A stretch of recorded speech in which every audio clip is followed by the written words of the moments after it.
దేవునికి మహిమ కలుగును గాక. ప్రభు అయిన యేసుక్రీస్తు నామములో అందరికీ వందనాలు, శుభాలు తెలియజేస్తున్నాను.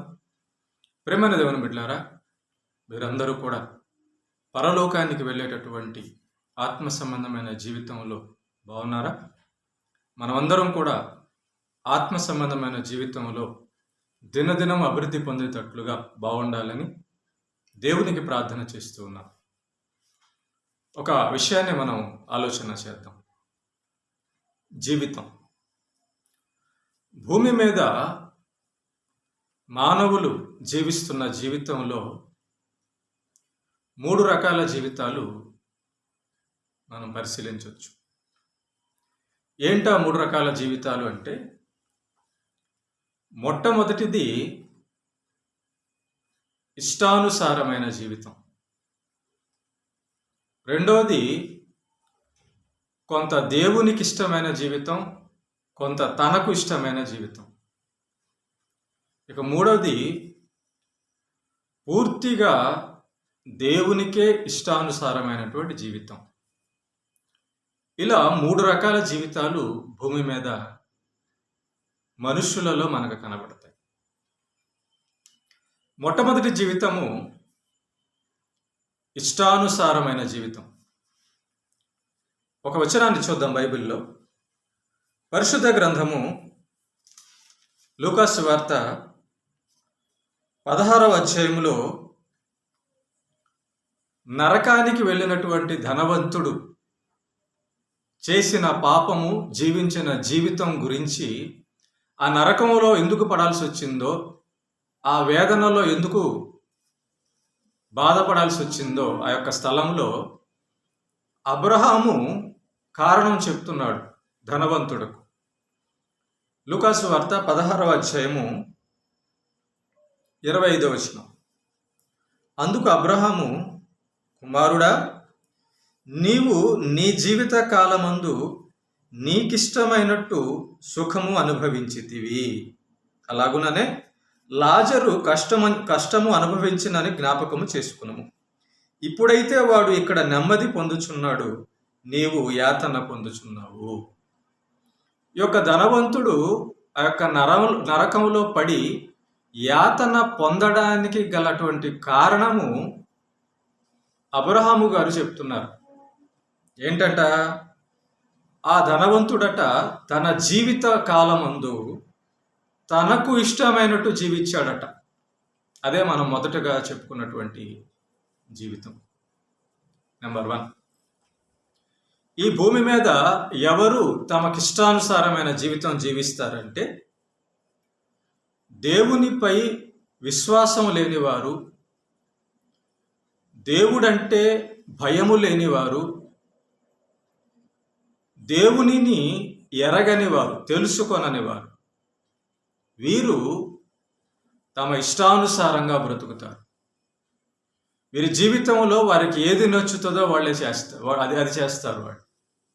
కనుక భూమి మీద తమను చేసిన దేవుడినైనాను, తమను చేసిన దేవుడు ఎందుకు చేశాడో అది కనుగొనక,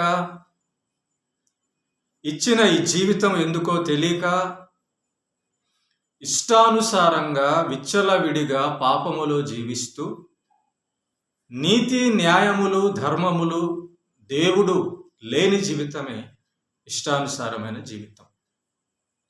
ఇలాంటి జీవితం జీవించే వాళ్ళు నరకంలో పడిపోతారు మరణం తర్వాత. ధనవంతుడు జీవితం మనకు సాక్ష్యము, దేవుడు చెప్పినటువంటి సత్యం. ఇక రెండో జీవితం చూస్తే, కొంత దేవుని ఇష్టము, కొంత తన ఇష్టము.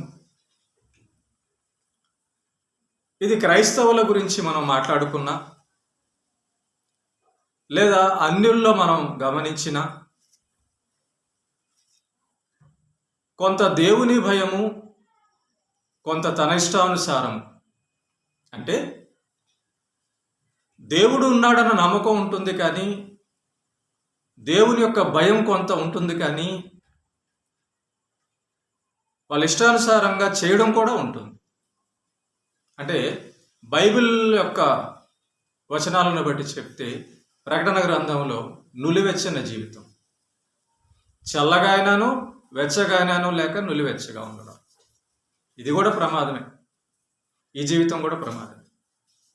ఎందుకంటే దేవుడు చెప్పినట్లుగా కొంత చేసి సాతాను చెప్పినట్లుగా కొంత చేస్తే ఎక్కడుంటావు?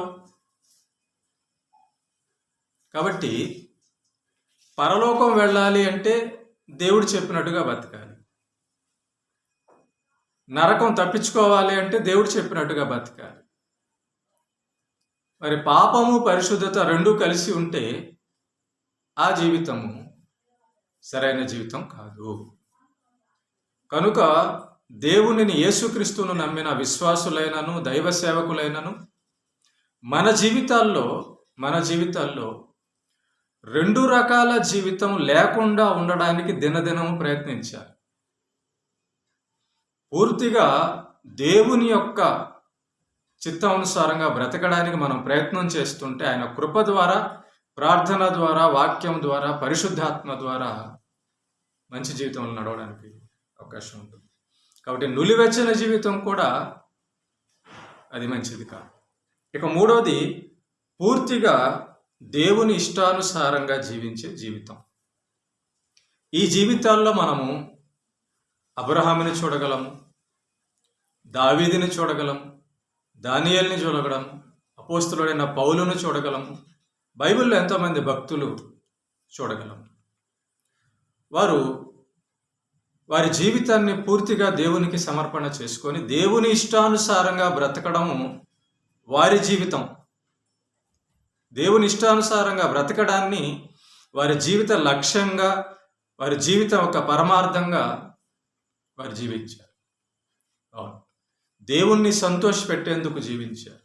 తమ సుఖాలు విడిచి, తమ ప్రాణాలు విడిచి వీరు దేవుడి కోసం బ్రతికినటువంటి నిజమైన జీవితం. ఆ జీవితాలే మనకు మాదిరి. అందుకే బైబిల్లో దేవుడు వారి జీవితాల్లో నుంచి బుద్ధి నేర్చుకోండి అన్నాడు. వారు ఎలా జీవించారో చూడండి అన్నాడు. కనుక ప్రేమ దేవుని బిడ్డలారా, ఈ మూడవ రకమైన జీవితం దేవునికి పూర్తిగా ఇష్టానుసారమైన జీవితం. వీరి యొక్క జీవితంలో దేవునిపై పూర్తిగా నమ్మకం ఉంటుంది. వీరు దేవునికి లోబడతారు. వారు దేవునికి విధేయత చూపిస్తారు. వారి జీవితంలో దేవుని ఇష్టమే తమ ఇష్టంగా ఉంటుంది. దేవుణ్ణి చేరడమే వారి గమ్యంగా ఉంటుంది. దేవుడు చెప్పినట్లుగా నీతిగా బ్రతకడానికి వాళ్ళు ప్రయత్నం చేస్తూ ఉంటారు. కనుక పరలోకమే వారి లక్ష్యము. కనుక ప్రేమ దేవుని బిడ్డలారా, ఆ పరలోకములో ఉండే పరిశుద్ధుడైన దేవుణ్ణి చేరడానికి మనము దేవుని ఇష్టానుసారంగా, వాక్యానుసారముగా దేవుని నడిపింపులో నడవడం అనేది మనకు మేలు, అది మంచిది, అది అవసరము, అదే దేవుని చిత్తము. ప్రార్థన చేద్దాం. కృప కలిగిన మా కన్న తండ్రి, మా యొక్క ముందు నీ గ్రంథంలో 3 రకాల జీవితాలని ప్రభు నీవు చూపించావు. తండ్రి, ఈ 3 రకాల జీవితాల్లో నీకు ఇష్టానుసారమైన జీవితమే. కష్టమైన, నష్టమైన, ఏదైనా కూడా నేను నీకు ఇష్టానుసారమైన జీవితము జీవించాలని, అది న్యాయమని, దాంట్లో న్యాయం ఉందని, అదే సత్యమని, అదే మేలని తెలియచేసావు. కనుక ఈ వాక్యం వింటున్న వారిలో ప్రభు అట్టి జీవితాన్ని నాయన స్థిరపరచండి, అభివృద్ధిపరచండి, బలపరచండి. అనారోగ్యంతో ఉంటే స్వస్థపరచండి. ఏ విషయాల్లో ప్రభు లోటుపాట్లు కలిగి ఉన్నారో అవన్నిటిని కూడా ప్రభు సరిచేసుకోవడానికి కృప చూపించండి. పరలోక సంబంధమైన, ఆత్మ సంబంధమైన జీవితంలో అభివృద్ధిపరచండి. శరీరానికి కావాల్సిన ప్రతి అవసరాలు తీర్చండి. అన్ని విషయాలు దీవించమని క్రీస్తు పేట ప్రార్థిస్తున్నాం. ఆమేన్.